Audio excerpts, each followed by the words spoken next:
La Bible révèle que la fin de toute chose est proche et que Dieu appelle tout homme à pouvoir se réjouir de la seconde venue de Jésus-Christ. L'objectif de cette présentation est de vous préparer à être du nombre de ceux qui gardent les commandements de Dieu et le témoignage, la foi de Jésus-Christ. Je salue chacun d'entre vous fraternellement dans le nom de Jésus. Nous allons, sans plus tarder, invoquer la présence du Seigneur afin de pouvoir considérer sa parole en ce matin. Et nous vous invitons, là où c'est possible, à pouvoir vous prosterner avec nous.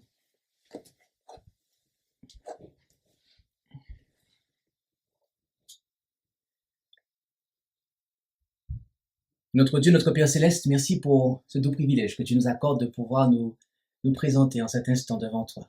Et nous sommes présents à cet endroit, à tes pieds, avec l'assurance que tu nous agrées par les mérites de Jésus-Christ, ton Fils. Merci pour le pardon et la purification de nos iniquités que tu nous accordes en lui et par lui. Et avec cette assurance, nous voulons réclamer, Seigneur, la bénédiction promise, celle de ton esprit, afin que nous soyons en mesure de pouvoir être réceptifs pour comprendre, mais aussi accepter ta parole. Alors, bénis chacun d'entre nous et dispose nos cœurs, dispose les cœurs de chacun et veuille toucher, Seigneur, et disposer chaque partie de notre être à la réception de ce message. Bénis tous tes serviteurs et tes servantes, et notamment le plus faible d'entre eux, et ton serviteur qui aura apporté ce message, et que ton nom soit glorifié. Et c'est en Jésus que nous t'en prions, et pour ta gloire. Amen.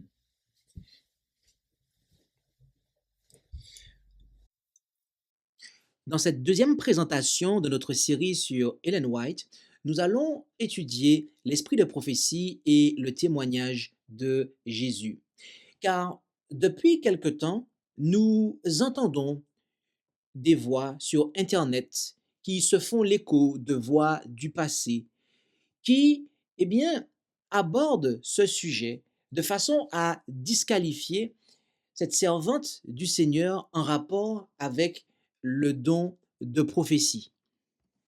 Il est bon de pouvoir effectivement considérer les idées qui sont partagées, et notamment en tant que ministre de l'Évangile, il est bon de pouvoir examiner ce qui est dit et de pouvoir exposer, répondre à la lumière de l'Écriture, de manière à ce que cela puisse être au bénéfice de tout un chacun. Nous allons commencer par considérer l'esprit de prophétie. Notre texte de base sera Apocalypse 19, verset 10, que nous vous invitons à prendre avec nous. Nous allons afficher tous les textes sur, à l'écran. Donc, car nous avons du matériel à considérer. Apocalypse 19, verset 10, où il est dit « Or, je me jetai à ses pieds pour l'adorer. Mais il me dit, garde-toi de le faire. Je suis ton compagnon de service et celui de tes frères qui ont le témoignage de Jésus. Adore Dieu, car le témoignage de Jésus est l'esprit de prophétie. » Cette expression, esprit de prophétie, elle n'apparaît qu'une seule fois dans l'Écriture en tant que telle, l'esprit de prophétie. À quoi fait-elle référence? Fait-elle référence au fait que, les chrétiens devraient être remplis de l'Esprit Saint, ou fait-elle référence à un don spécifique du Saint-Esprit? Première question. Deuxième question. Pourquoi le témoignage de Jésus, cité dans ce passage, est-il assimilé ou qualifié de l'esprit de prophétie? L'expression l'esprit de prophétie, qui n'apparaît que ici, comme nous le disions en Apocalypse 19, verset 10, n'est expliquée nulle part ailleurs dans l'ouvrage de l'Apocalypse, d'une façon unique, d'accord? Et la raison évidente de ce manque d'explication, en un point très précis, nous précisons, c'est que les chrétiens du premier siècle, à qui l'Apocalypse a premièrement été confié, eh bien, à l'origine, ils étaient très familiers avec cette expression d'esprit de prophétie. Ils comprenaient que cette expression, comme étant une référence à l'Esprit Saint qui confère le don prophétique. Le judaïsme rabbinique assimilait les expressions de l'Ancien Testament, l'Esprit Saint, Esprit de Dieu ou Esprit de Yahvé, à l'esprit de prophétie. Cette équation est visible dans l'occurrence fréquente de cette expression dans la traduction araméenne de l'Ancien Testament. Par exemple, dans la traduction araméenne de Genèse 41, verset 38, nous lisons « Pharaon dit à ses serviteurs, peut-on trouver un homme comme lui en qui il y ait un esprit de prophétie de devant le Seigneur ?» Ou encore, en Nombre 27, verset 18, « Prends Josué, fils de Nun, un homme qui a en lui l'esprit de prophétie et pose ta main sur lui. » Ainsi, pour les lecteurs de l'Apocalypse du premier siècle, l'expression « l'esprit de prophétie » signifiait l'Esprit Saint qui parle à travers des personnes spécifiques appelées prophètes pour déclarer, annoncer le message révélé et confié par Dieu. En d'autres termes, l'esprit de prophétie fait référence au Saint-Esprit qui inspire et habilite les prophètes à proclamer les messages de Dieu au peuple. Et considérons 2 Pierre 1, versets 20 et 21. Sachez tout d'abord ceci, que nulle prophétie de l'Écriture ne vient d'une interprétation particulière, car la prophétie n'a point été apportée autrefois par la volonté humaine, mais les saints hommes de Dieu, étant poussés par le Saint-Esprit, ont parlé. D'accord? Donc, la prophétie est le fruit de la combinaison de l'Esprit de Dieu et de l'agent humain. Ok? Si nous résumons ce que nous avons marqué ici, simplement, sans entrer dans trop de considérations. D'accord? Et notons ici au passage un point, c'est que la prophétie, autrement dit, le fruit du don de prophétie, de son exercice, eh bien, cela n'est pas une œuvre, une œuvre humaine, dans le sens, n'est pas le fruit d'une interprétation humaine. D'accord? Ce n'est pas, comme il est dit, les prophéties de l'Écriture ne viennent pas, d'accord, ne sont pas une interprétation particulière. Notez bien cela. Considérons maintenant le témoignage de Jésus. Car dans notre texte de base, nous avons vu que il est fait mention, il est dit tout du moins que le témoignage de Jésus est l'esprit de prophétie. Donc ce texte assimile l'esprit de prophétie au témoignage de Jésus. S'agit-il, en ce qui concerne le témoignage de Jésus, s'agit-il du fait de témoigner de Jésus ou bien plutôt du témoignage que Jésus lui-même a rendu pendant sa vie et son ministère et après son ascension par l'intermédiaire de ces prophètes qui avaient l'esprit de prophétie, tout comme les prophètes des temps anciens? Eh bien, le contexte suggère la dernière proposition, comme l'atteste 1 Pierre 1, versets 10 et 11.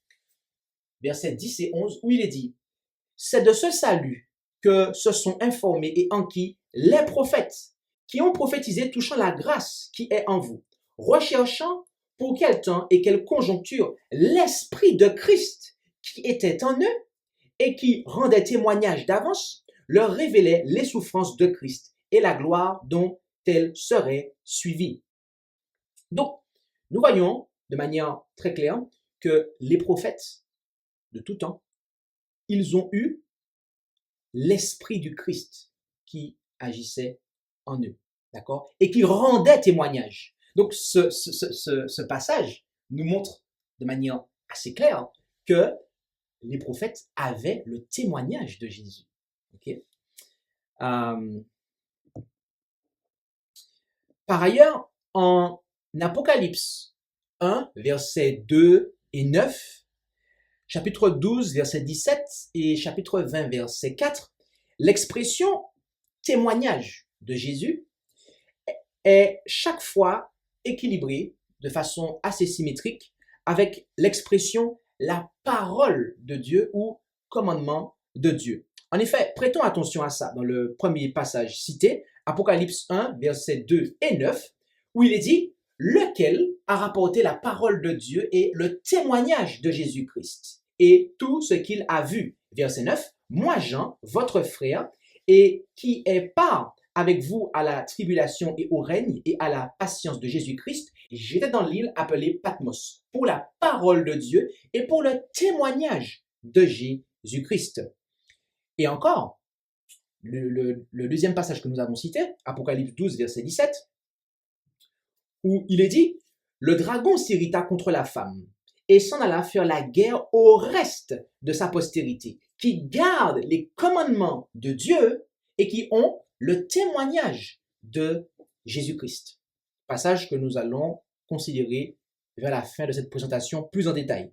Et notre troisième référence que nous avons citée tout à l'heure, qui est Apocalypse 20, verset 4, où il est dit, en Apocalypse 20, verset 4, « Et je vis des trônes sur lesquels s'assirent des personnes, et il leur fut donné de juger. Je vis aussi les âmes de ceux qui avaient été décapités pour le témoignage de Jésus et pour la parole de Dieu, et ceux qui n'avaient point adoré la bête ni son image, et qui n'avaient point pris sa marque sur leur front ou à leurs mains. Et ils vécurent et régnèrent avec Christ pendant 1000 ans. » La parole de Dieu est ce que Dieu a dit. Les commandements de Dieu sont les commandements de Dieu le Père. Et le témoignage de Jésus, qui est le Fils de Dieu, eh bien, est ce que Jésus a déclaré, a dit, a annoncé. La parole de Dieu, à l'époque de Jean, faisait référence à l'Ancien Testament. Et le témoignage de Jésus à ce que Jésus avait enseigné dans les évangiles et aussi par l'intermédiaire de ces prophètes et apôtres comme Paul et Pierre. C'est pourquoi Apocalypse 19, verset 10 dit que le témoignage de Jésus est l'esprit de prophétie. C'est-à-dire le Saint-Esprit, le Saint-Esprit qui confère le don prophétique aux hommes. Le témoignage de Jésus est ce qui constitue l'esprit de prophétie. Le témoignage de Jésus, nous le répétons, est ce qui constitue, c'est la consistance de l'esprit de prophétie. Ainsi, le contexte de l'expression est la clé pour déverrouiller la signification de l'affirmation selon laquelle le témoignage de Jésus est l'esprit de prophétie. D'accord? L'expression « le témoignage de Jésus » indique que le message que le prophète venant de Dieu apporte au peuple de Dieu n'est pas son idée. Il s'agit plutôt de la parole de Dieu, envoyée par le Christ comme son propre témoignage à l'Église, par le biais de l'esprit de prophétie. On parle d'esprit de prophétie parce que c'est le Saint-Esprit qui inspire le prophète et lui donne les moyens de prononcer les paroles du Christ et de communiquer le témoignage de Jésus au peuple de Dieu sur la terre. En Apocalypse 19, verset 10, eh bien, nous voyons donc que ce passage est conforme. Le passage d'Apocalypse 19, verset 10, nous voyons donc qu'il est conforme à l'enseignement clair du reste du Nouveau Testament, selon lequel les prophètes dans l'Église sont distingués comme un groupe spécial au sein de celle-ci, à savoir l'Église. L'esprit de prophétie ne se réfère pas donc à tous les croyants de l'Église, mais seulement à ceux qui sont appelés par Dieu au ministère prophétique. Et ce fait est particulièrement souligné en Apocalypse 22, verset 9, où nous lisons, et très précisément versets 8 et 9, où il est dit « Et moi, Jean, je suis celui qui ai vu et entendu ces choses. Et après les avoir entendues et vues, je me jetai aux pieds de l'ange qui me les montrait pour l'adorer. Mais il me dit, garde-toi de le faire, car je suis ton compagnon de service et celui de tes frères, les prophètes, et de ceux qui gardent les paroles de ce livre. Adore Dieu. » Notez ici qu'il est dit, ton compagnon de service et celui de tes frères, les prophètes. En Apocalypse 19, verset 10, si vous vous en rappelez, les frères de Jean sont ceux qui ont le témoignage de Jésus par l'esprit de prophétie, comme nous vous le rappelons à l'écran avec le texte. Notez, je suis ton compagnon de service et celui de tes frères qui ont le témoignage de Jésus. Alors que en Apocalypse 22, verset 9, il est dit, ton compagnon de service et de tes frères, les prophètes. Donc, nous voyons qu'il y a une même situation et dans la première, il est fait mention des frères de Jean qui ont le témoignage de Jésus et on appelle cela l'esprit de prophétie. Et dans la deuxième situation, eh bien, l'ange substitue témoignage de Jésus en disant tes frères, non pas qui ont le témoignage de Jésus, mais les prophètes, ce qui vient assembler véritablement témoignage de Jésus et esprit de prophétie et nous indiquer que les frères auxquels il fait référence, l'ange, sont des prophètes.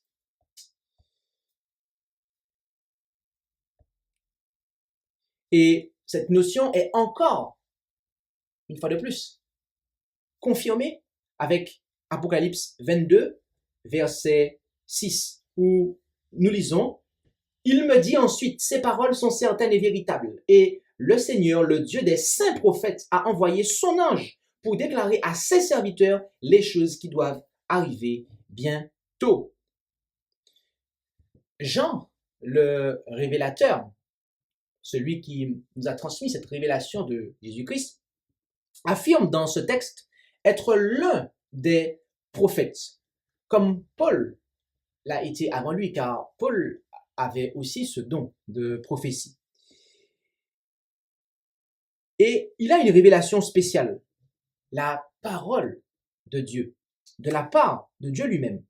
Et il témoigne du témoignage de Jésus qui lui a été communiqué par un ange alors qu'il était en vision. Et cela est une référence que nous faisons à Apocalypse 1, versets 1 et 2.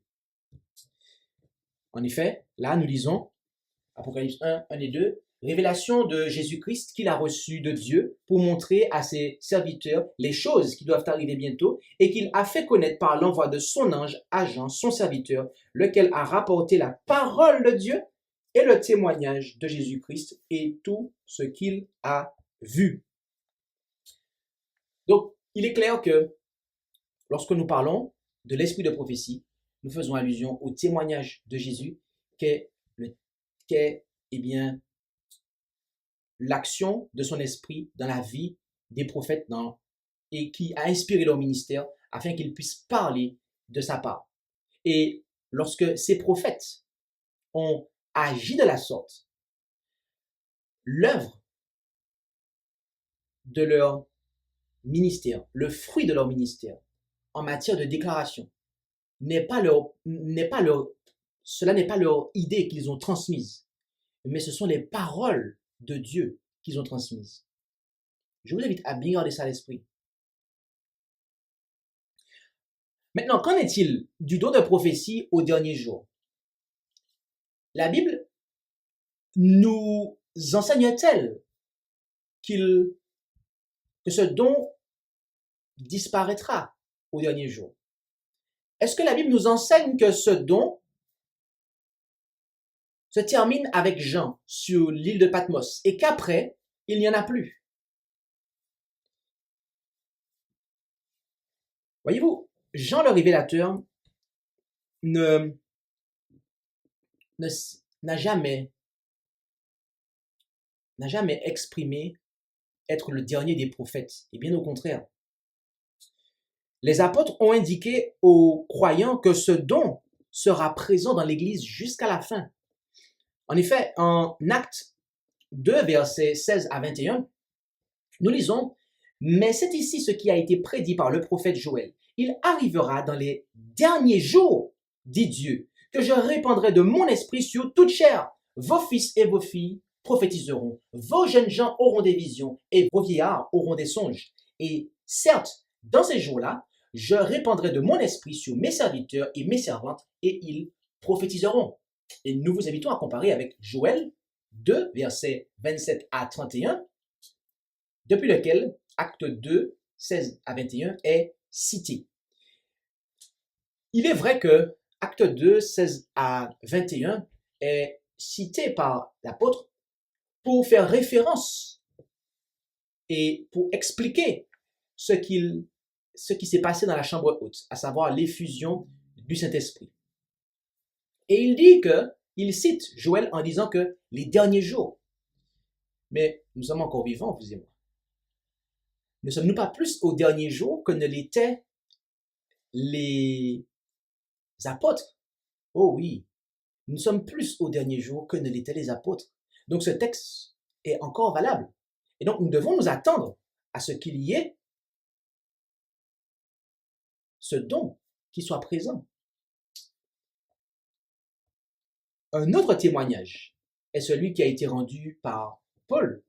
En effet, Éphésiens 4, versets 11 à 14, il déclare « C'est aussi lui qui a établi les uns apôtres, les autres prophètes, les autres évangélistes et les autres pasteurs et docteurs pour le perfectionnement des saints, pour l'œuvre du ministère, pour l'édification du corps de Christ, jusqu'à ce que nous soyons tous parvenus à l'unité de la foi et de la connaissance du Fils de Dieu, à l'état d'homme fait, à la mesure de la stature parfaite de Christ, pour que nous ne soyons plus des petits enfants flottants et emportés çà et là à tout vent de doctrine, par la tromperie des hommes et par leur adresse à séduire artificieusement. » Nous avons ici les dons qui sont accordés pour que l'Église, à savoir les croyants, puissent arriver à l'unité de la foi et de la connaissance du Fils de Dieu, à l'état d'homme fait, à la mesure de la stature parfaite de Christ. Autrement dit, pour qu'ils puissent atteindre la perfection. Pensez-vous qu'il soit possible d'atteindre ce niveau s'il manque l'un de ces dons?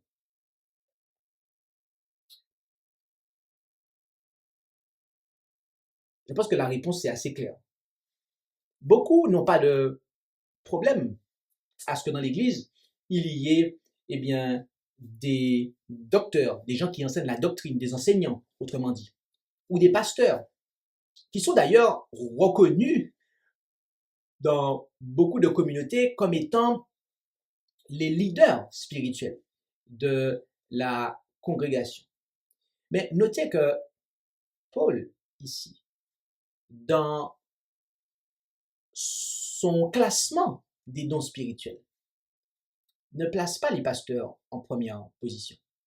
Il place d'abord les apôtres, ensuite les prophètes.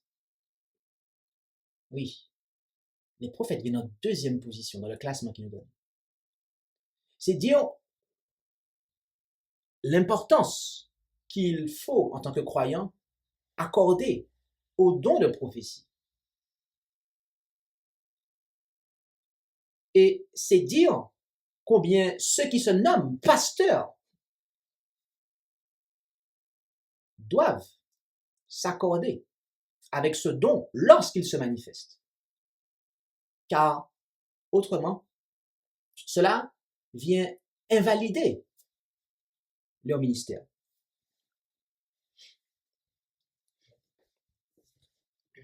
Un autre passage se trouve en 1 Thessaloniciens 5, versets 19 à 21. 1 Thessaloniciens 5, versets 19 à 21. Là, il est dit, « N'éteignez point l'esprit, ne méprisez point les prophéties, éprouvez toutes choses, retenez ce qui est bon. » L'apôtre disait aux Thessaloniciens de ne pas éteindre l'esprit.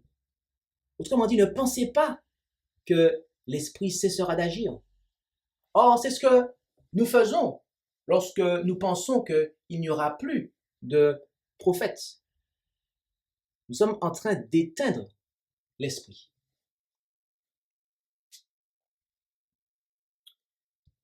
Et je tiens à clarifier ici un point.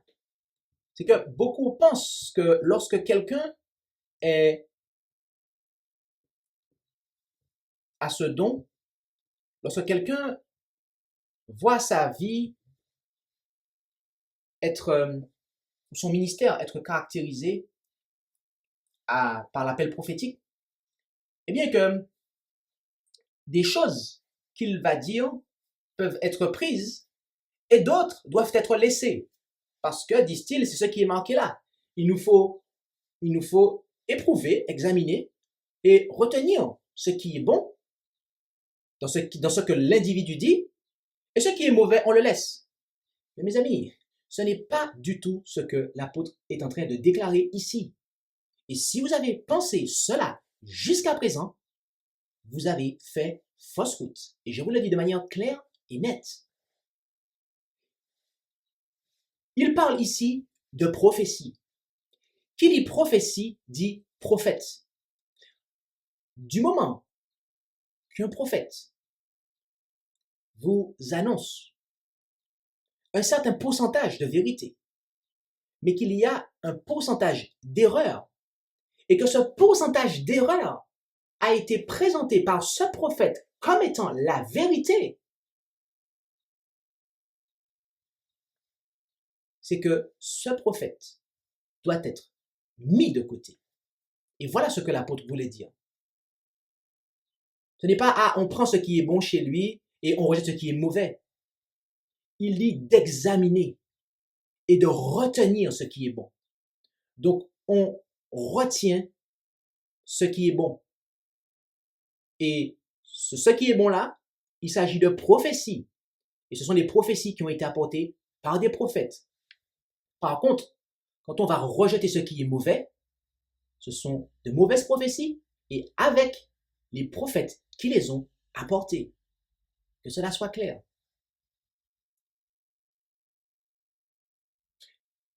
Je précise cela car beaucoup de ceux qui reconnaissent en Ellen White, eh bien, une certaine autorité en matière de prophétie, commettent l'erreur que je viens d'exposer à l'instant.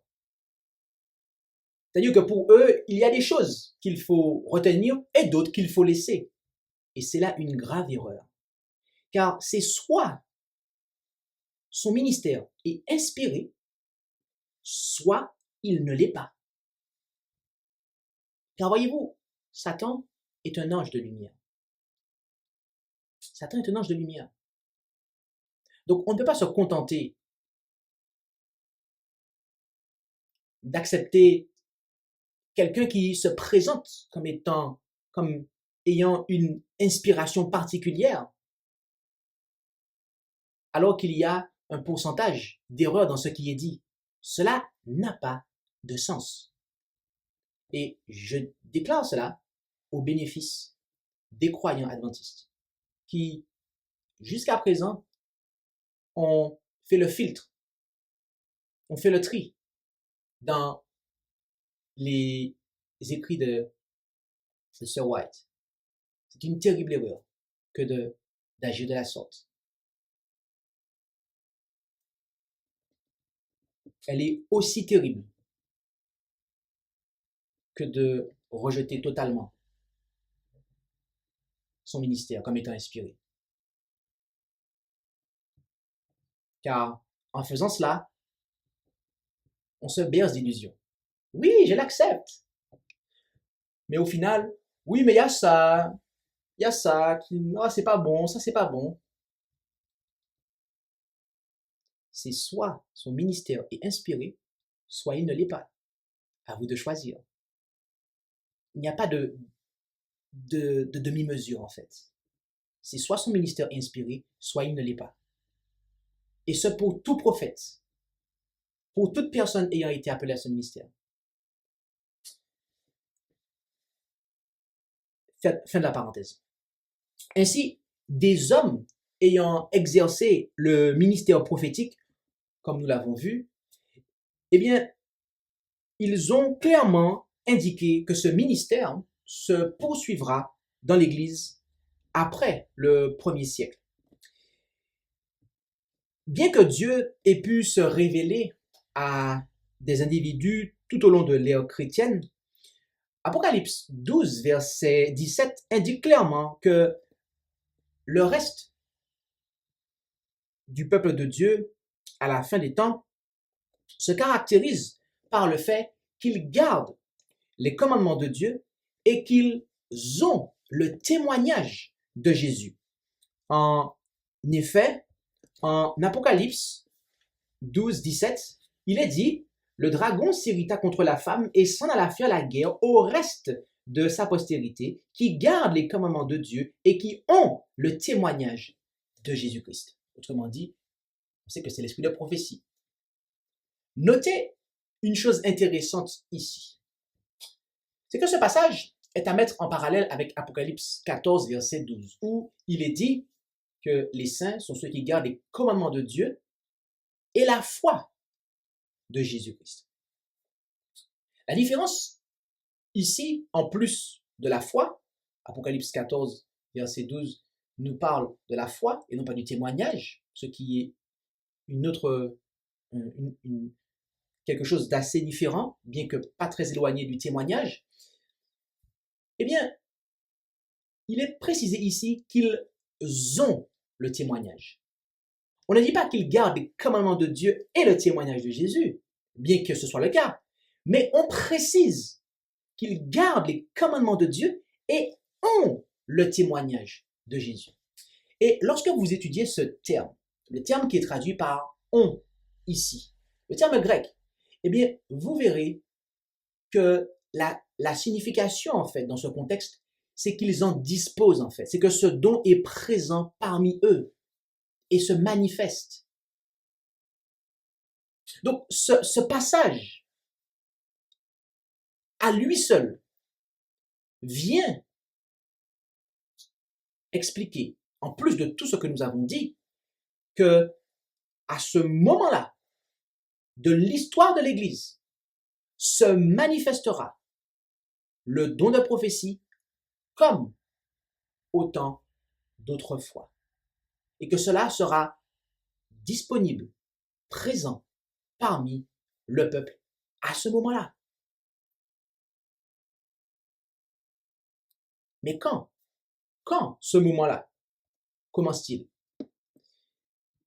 Eh bien, considérons l'époque de l'Église du reste.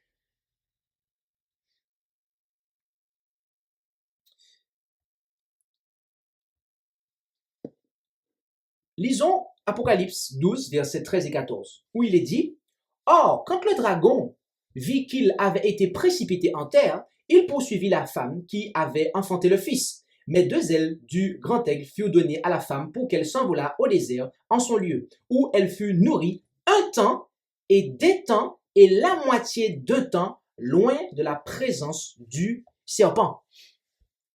Pour savoir quand se situe, du point de vue chronologique, l'Église, le reste dont il est fait question ici, eh bien, en Apocalypse 12, 17, nous devons savoir quand commence cette période prophétique d'un temps, des temps et la moitié d'un temps, et quand elle se termine. Parce que c'est après cette période qu'il est fait mention du reste, et notamment que c'est à ce moment-là que va se manifester le don de prophétie. Eh bien, nous allons rapidement étudier cela. Pour ceux qui ne seraient pas familiarisés avec cette prophétie, un temps des temps et la moitié d'un temps, que l'on trouve en Daniel 7, verset 25, et 12, verset 7, et Apocalypse 12, verset 14. 42 mois, Apocalypse 11, verset 2, 13 et 5, et 1260 jours, Apocalypse 11, verset 3 et 12, verset 6. Eh bien, ces trois descriptions sont en réalité une seule et même période de temps. En effet, selon la règle d'interprétation contenue en Nombre 14, verset 34 et Ézéchiel 4, verset 6, un jour prophétique équivaut à une année littérale, à savoir 360 jours dans le calendrier hébraïque. Et donc, pour chacune de ces descriptions, la première, un temps équivaut à un an, soit 360 jours, des temps 2 ans, soit 720 jours, la moitié d'un temps 6 mois, soit 180 jours, ce qui nous donne 3 ans et demi, soit 1260 jours prophétiques ou années littérales. Rapidement, en ce qui concerne les 42 mois, eh bien, un mois équivaut à 30 jours, 42 mois à 1260 jours. C'est simple, c'est des produits en croix que nous faisons. Donc, ce qui nous donne 1260 jours prophétiques ou années littérales en ce qui concerne les 42 mois. Et pour les 1260 jours, eh bien, tout simplement, il s'agit de 1260 jours prophétiques ou années littérales. Ces 1260 années font référence à la période de suprématie de la papauté, la petite corne de Daniel 7, ainsi que la bête montant de la mer d'Apocalypse 13, entre le 6e siècle et le 17e siècle. En 538 après Jésus-Christ, le général Bélisaire élimine la dernière des 3 tribus, les Ostrogoths, qui s'opposaient au pape, ce qui permit à la papauté d'établir pleinement son pouvoir. Mais en 1798, le général Berthier amena le pape en captivité, ce qui fut l'accomplissement de la prophétie d'Apocalypse 13, verset 10.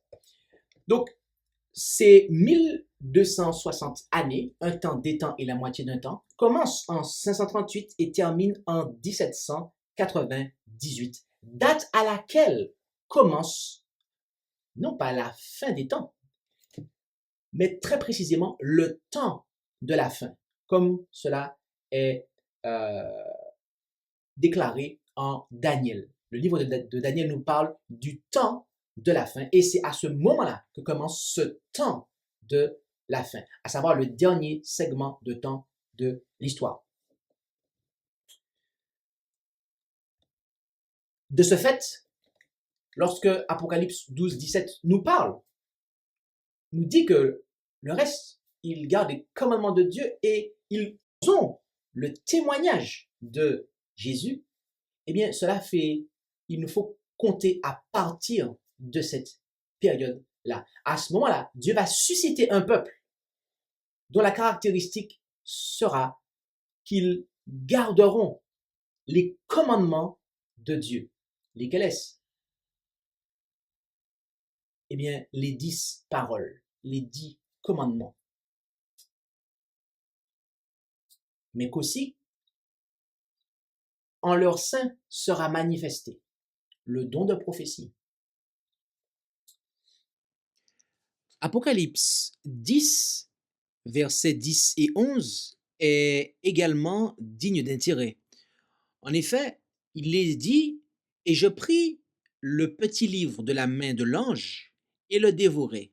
Et il fut doux dans ma bouche comme du miel, mais quand je l'eus avalé, mes entrailles furent remplies d'amertume. Ce verset représente l'expérience de ceux qui ont annoncé le retour sur terre de Jésus en 1844. Ils comprirent la prophétie, mais commirent une erreur dans son application.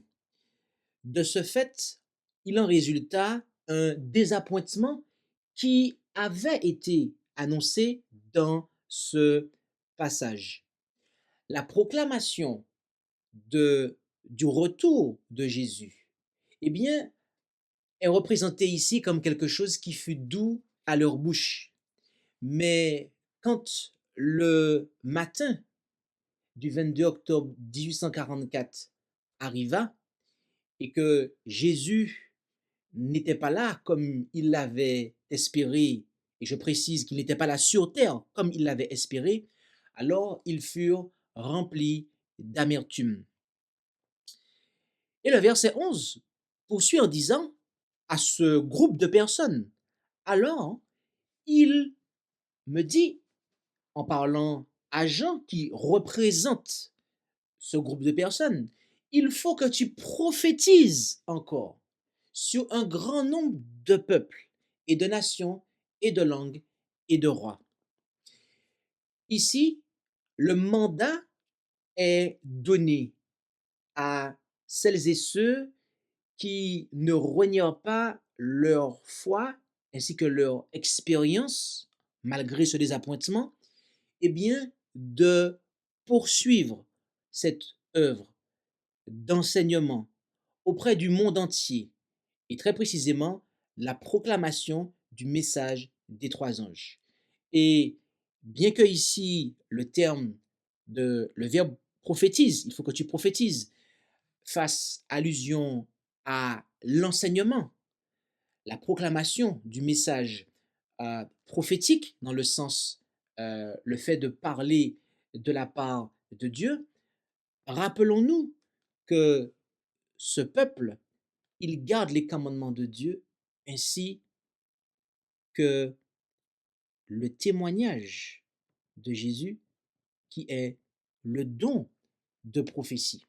Donc, les initiateurs de la proclamation du message des trois anges, en plus de ce qu'on a vu, eh bien, on voit qu'ils sont véritablement équipés. La prophétie annonce qu'il y a euh, pleinement ici, lorsqu'on s'adresse à Jean, qui représente ce peuple, eh bien, on voit que c'est un peuple qui est représenté comme étant un prophète et qui, en réalité, est cet autre Élie qui doit venir.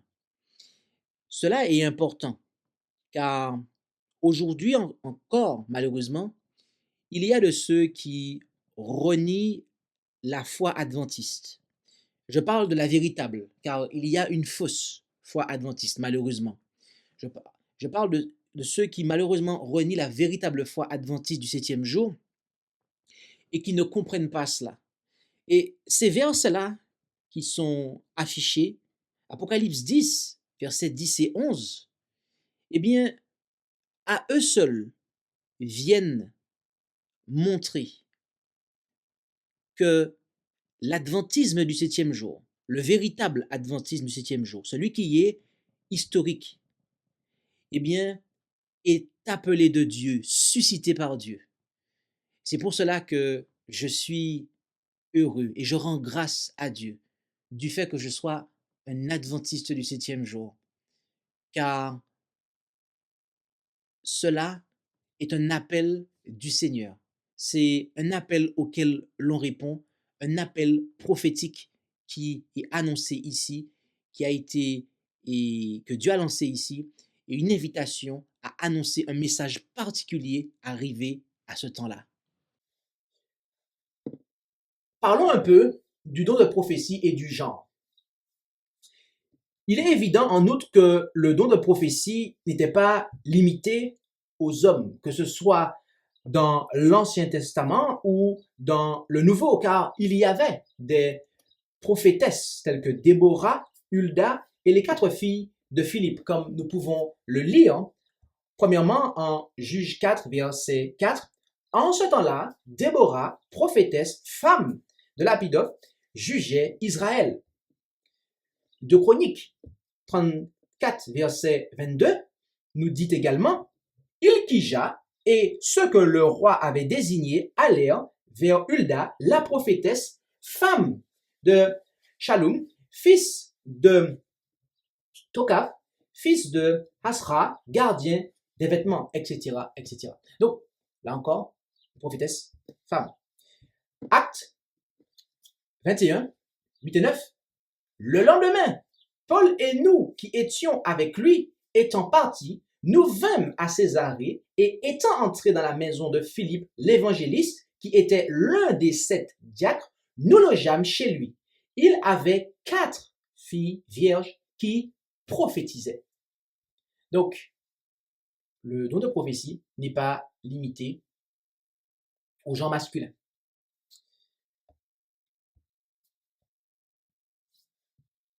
Un autre point, et qui nous permettra ensuite de déboucher sur la conclusion, c'est que nous allons considérer le don de prophétie et le canon biblique. Les auteurs de la Bible font référence à plus de 20 de leurs contemporains qui ont exercé le don de prophétie, bien que leur message n'ait pas été incorporé dans le canon de ce que nous appelons aujourd'hui la Bible. Considérons quelques-uns d'entre eux. Premièrement, en 2 Samuel 7, verset 2, le roi dit à Nathan, le prophète, « Regarde, j'habite dans une maison de cèdre et l'arche de Dieu habite sous une tente. » Une question. Où se trouve le livre de Nathan le prophète dans la Bible? Nulle part.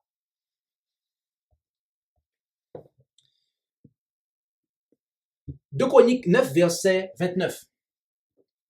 Quant au reste des actions de Salomon, les premières et les dernières, cela n'est-il pas écrit dans le livre de Nathan le prophète, dans la prophétie d'Achija, le Silonite, et dans la vision de Jéhido, le voyant, touchant Jéroboam, fils de Nébat?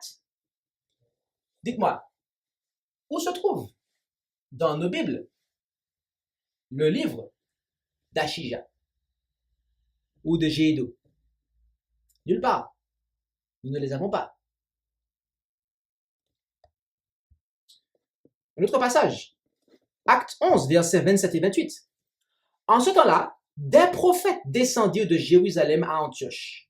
Et l'un d'eux, nommé Agabus, se leva et annonça par l'Esprit qu'il y aurait une grande famine par toute la terre, ce qui arriva en effet sous Claude César. Et en Acte 21, 10, on fait à nouveau référence à ce Agabus. Il n'était pas seul. Il y avait des prophètes à l'époque qui a suivi la mort et la résurrection de Christ après la Pentecôte. L'Écriture nous dit qu'il y avait des prophètes, dont un qu'on nomme Agabus. Une question. Où sont consignées toutes les paroles de ces hommes qui étaient prophètes dans la Bible que nous avons? Nulle part.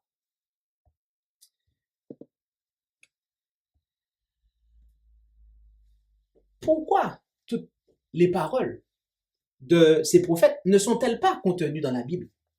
Telle est la question que nous pourrions nous poser arriver à ce stade.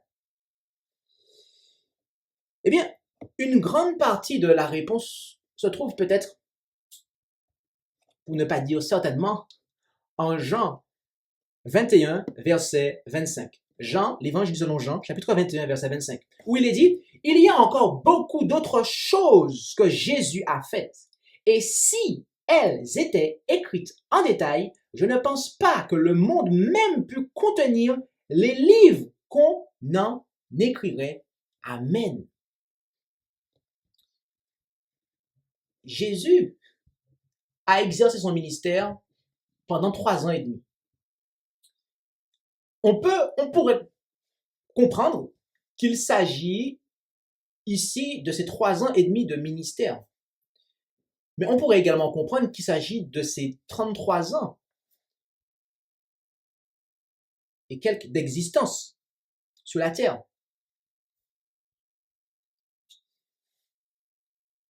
Le point que nous voulons établir ici, c'est que Jésus est le personnage central de la Bible. Pourtant, toute son œuvre n'est pas contenue dans les évangiles. Pourquoi? Eh bien, par manque de place. Par manque de place. Car les évangiles contiennent l'essentiel de ce dont nous avons besoin de savoir concernant la vie de Jésus. Et d'autres éléments, d'autres clarifications sont venues être apportées par les apôtres de manière à expliquer certains points. Et là encore, nous avons l'essentiel. Dieu pense. Nous pourrons dire ici que Dieu a pensé à nos maisons. Imaginez-vous la quantité d'ouvrages qu'il aurait fallu stocker pour retracer toute la vie de Jésus. Dieu nous a donné l'essentiel, mes amis. Et les évangiles, donc, contiennent l'essentiel. Et il en est de même pour le reste de la Bible. La Bible contient l'essentiel de ce dont nous avons besoin pour notre salut. Pourtant, nous venons de voir qu'elle ne contient pas toutes les paroles prononcées par les femmes et les hommes ayant eu le don de prophétie. En d'autres termes, l'absence de leurs paroles dans le canon biblique ne diminue en rien l'inspiration de leur ministère. Les paroles que ces femmes et ces hommes ont prononcées sous l'inspiration de Dieu, eh bien, elles étaient tout autant la parole de Dieu que nous lisons en Jérémie, en Ésaïe, qui, elles, sont consignées dans la Bible, mais les leurs ne l'étaient pas.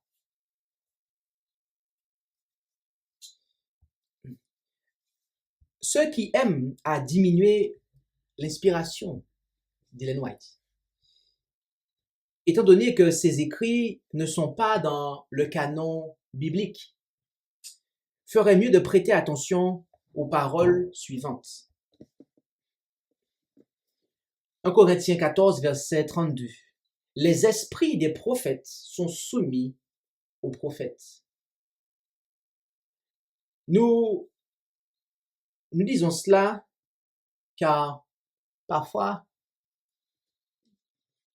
un certain nombre d'adventistes, eh bien, considèrent que l'inspiration d'Ellen White est inférieure à celle des auteurs que nous lisons dans la Bible. Mais rappelez-vous ce que nous avons dit tout à l'heure, les textes que nous avons vus. Il ne s'agit pas de leurs propres idées, mais du témoignage que Jésus rend. Et soit le ministère est inspiré, soit il ne l'est pas. La Bible contient l'essentiel de ce dont nous avons besoin pour notre salut, comme nous l'avons dit. Mais aujourd'hui encore, beaucoup arrivent mal, voire pas du tout, à comprendre l'essentiel du message biblique. C'est la raison pour laquelle Dieu suscite des apôtres, des prophètes, des évangélistes, des pasteurs, des docteurs, et qu'il les place, tous ces ministères, il les place non pas dans la Bible, mais en marge de la Bible, afin d'expliquer le message biblique au lecteur. Et c'est comme ça que nous considérons le don de prophétie, tout comme le don du pastorat, le don d'enseignement. Un apôtre est celui qui est envoyé avec un message. Un prophète est celui qui parle sous l'inspiration. Un pasteur est celui qui va prendre soin du troupeau. Un enseignant va se contenter d'enseigner la doctrine. Tous ces dons, et l'évangéliste, quant à lui, va annoncer l'évangile, d'accord? Le salut, pour gagner des âmes. Et tous ces dons ont un rapport, un point en commun. C'est qu'il y a l'enseignement. Il y a la parole de Dieu. Eh bien, nous avons l'essentiel de l'enseignement qui est contenu dans la Bible. La Bible est suffisante pour établir tout point de doctrine en ce qui concerne le salut de notre race déchue. Mais est-ce que pour autant, il faille écarter de la marge de la Bible les dons que Dieu a placés pour aider les lecteurs, tout comme il a placé Philippe sur le chemin de l'eunuque éthiopien afin de le guider dans sa compréhension du passage qu'il lisait? Je pense que la réponse est assez évidente. Si nous écartons les dons que Dieu place en marge de la Bible pour expliquer celle-ci, nous devons aussi reprocher à Dieu d'avoir envoyé Philippe à l'eunuque éthiopien. Oh oui, mes amis. Or, malheureusement, c'est ce que beaucoup font en rejetant les dons. Certains ne veulent pas du tout entendre parler de pasteur. Oh oui, nous passons de pasteur. Nous n'avons pas besoin de pasteur. Et d'autres, et peut-être les mêmes d'ailleurs, qui sait, Dieu sait, ne sont pas tellement en phase à ce qu'il y ait en marge le don de prophétie qui leur indique et qu'il met en valeur les passages de l'Écriture qu'ils voudraient ignorer. Toutes ces personnes qui agissent de la sorte, si elles vivaient à l'époque de l'eunuque éthiopien, auraient reproché à Dieu d'avoir envoyé Philippe pour aider l'homme, car ils rejettent aujourd'hui ce que Dieu leur envoie pour leur faire comprendre cet essentiel qu'ils n'ont pas compris.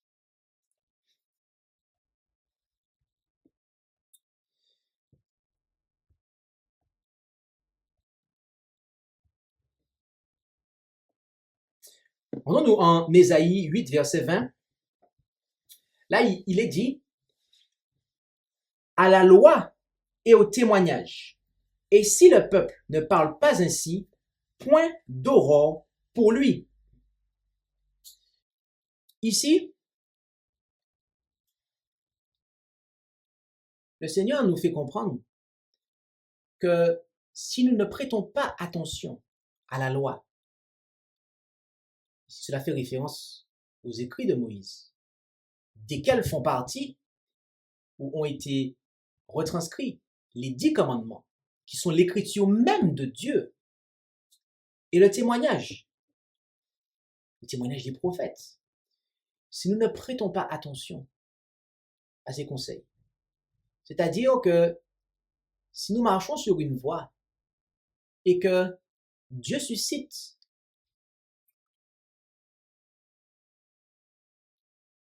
un don, Dieu inspire quelqu'un pour nous expliquer que la voie sur laquelle nous marchons n'est pas la bonne et que cette personne que Dieu inspire se base sur la Bible pour nous dire que la voie sur laquelle nous marchons n'est pas la bonne. Parce que les prophètes, c'est ce qu'ils font. Nous pourrions avoir une série d'études pour vous montrer que une bonne partie de ce que les prophètes de l'Ancien Testament faisaient, il y avait des références à ce que Moïse avait dit. Et il n'en sera pas différent aujourd'hui. Les véritables prophètes feront allusion à ce qui est marqué dans la Bible, parce qu'ils sont soumis, leur esprit est soumis à ce qui était avant eux.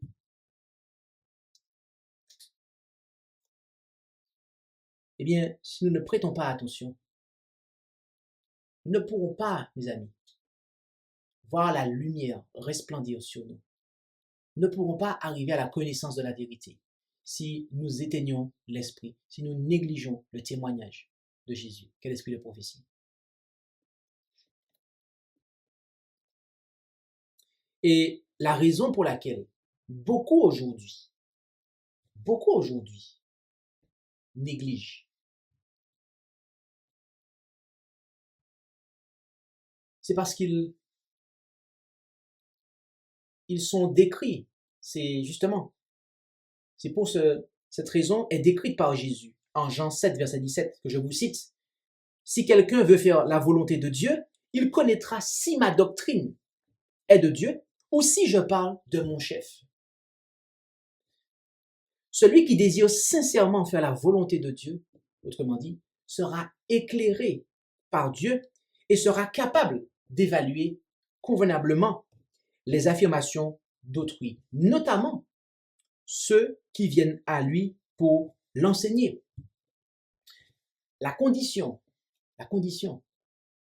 préalable pour recevoir la lumière est que le chercheur de vérité, eh bien, soit disposé à suivre la lumière qui peut lui être révélée. Mais si nous avons déjà des préjugés,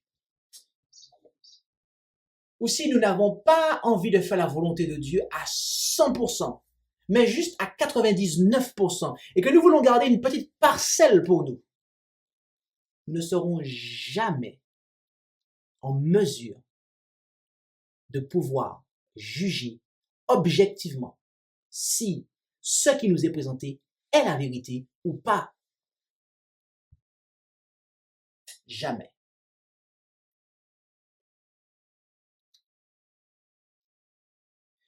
Nous avons besoin de toute la lumière que Dieu a fait briller sur nous. Surtout de la plus petite lumière qu'est le don de prophétie, alors que les yeux de notre entendement ne sont pas encore en mesure de saisir la grande lumière qu'est la Bible. Et c'est dans ce sens que Ellen White écrivit en Évangélisé, page 234.2, on a accordé trop peu d'importance à la Bible. Aussi, le Seigneur a-t-il suscité une plus petite lumière, le don de prophétie agissant dans son ministère, nous précisons, pour conduire hommes et femmes vers la plus grande lumière qui soit. Et là, cela fait référence à la Bible.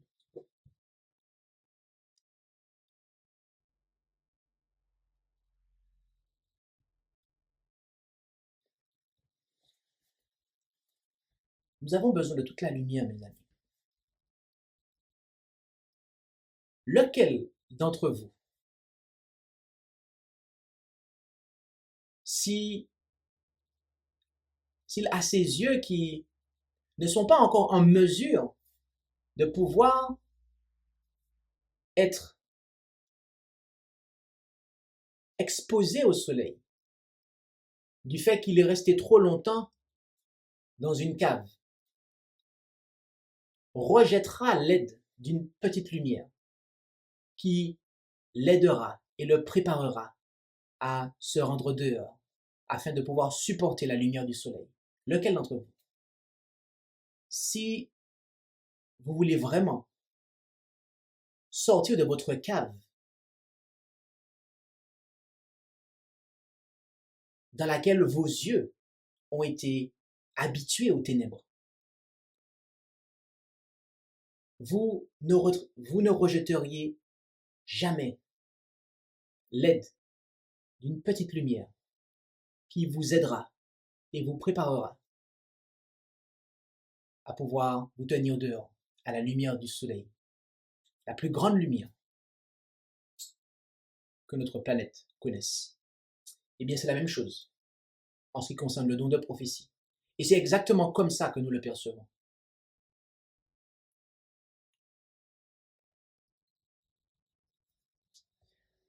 En conclusion,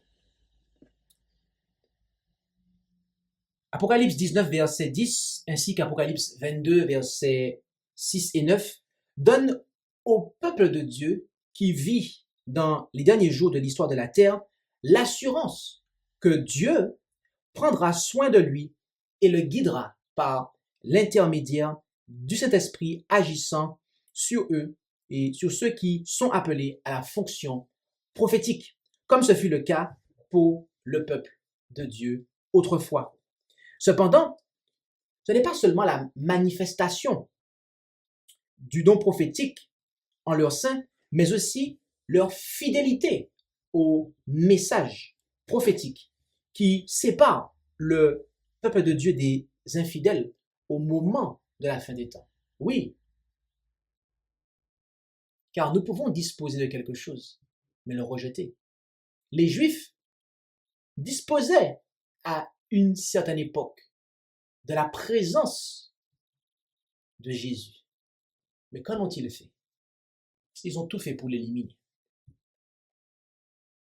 Donc ce n'est pas tout de l'avoir. Encore faut-il le garder.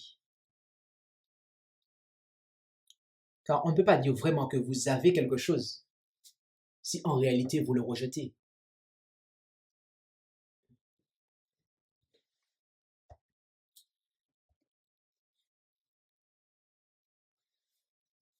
Ellen White a écrit dans de nombreux domaines: l'éducation, la santé, la religion, sur des domaines encore divers en matière d'organisation, de finances. Et pour avoir lu une quantité importante de ses écrits, je peux vous dire que il ne m'a pas fallu longtemps pour réaliser qu'il y avait là une inspiration divine, notamment en ce qui concerne les enseignements du plan du salut et la description du caractère de Dieu. Et voyez-vous, cette expérience qui a été la mienne, je prie afin qu'elle soit aussi la vôtre, c'est-à-dire une expérience de recherche sincère et authentique de la vérité, sans préjugés, de manière à voir que véritablement, il y a là une inspiration.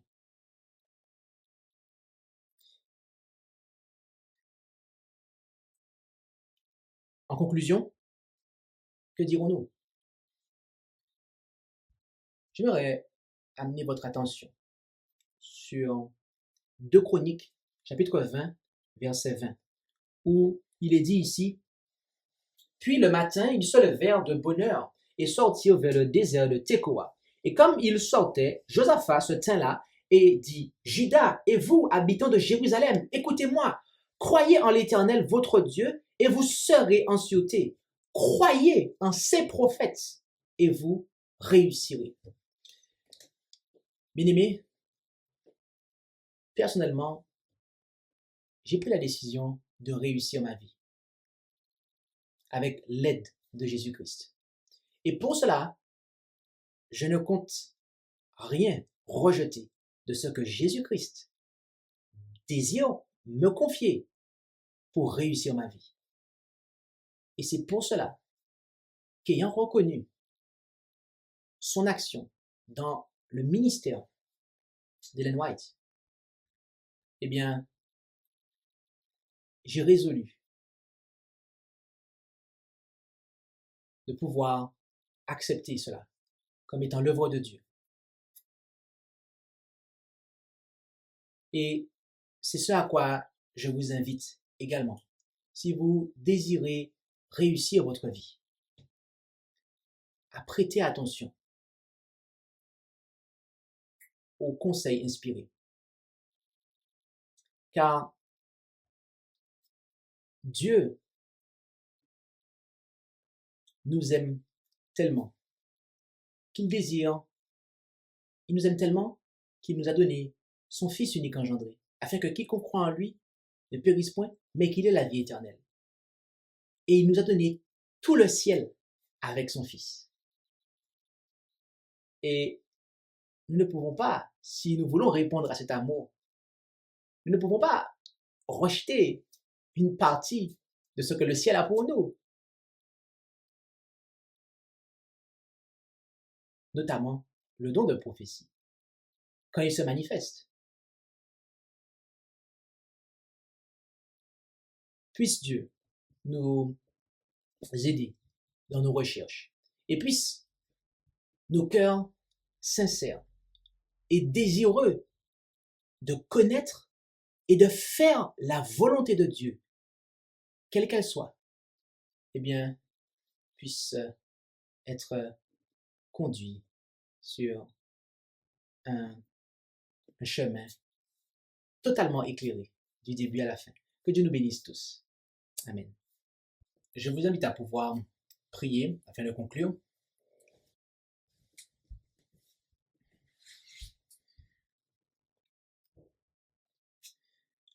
Notre Dieu, notre Père céleste, nous te remercions pour ta parole qui nous éclaire en ce qui concerne le don de prophétie et la révélation et la place que ce don occupe par rapport à la révélation.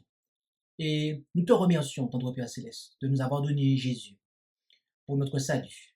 Nous te remercions également pour les dons que tu as faits à ton Église, d'apôtres, de prophètes, d'évangélistes, de pasteurs et docteurs, qui dans les siècles passés, eh bien, ont instruit ton Église dans les voies du salut. Et tu désires qu'il en soit encore de même en ce temps de la fin et jusqu'à la fin des temps pour que ton peuple soit, eh bien, conduit, amené, ramené sur les sentiers d'autrefois, dans les enseignements, Seigneur, que tu nous as confiés. Alors, aide-nous, notre Père céleste, à avoir des cœurs sincères, des cœurs désireux de connaître et de pratiquer toute ta volonté, de sorte que nous soyons en mesure de pouvoir accepter la lumière, quelque petite qu'elle soit. Eh bien, aide-nous, Père, afin que nos pas soient dirigés, nos pas se trouvent et soient placés sur le bon sentier, le sentier qui amène à toi. Alors, bénis chacun d'entre nous et c'est la prière que nous faisons monter vers toi. Au nom et par les mérites de Jésus. Amen. Merci d'avoir écouté cette présentation avec intérêt. Pour plus d'informations, consultez notre site internet lereste.org et suivez-nous sur Facebook ainsi que sur YouTube à @lereste. Vous pouvez aussi nous contacter par email à info@lereste.org ou par téléphone au +33 6 12 60 13 69.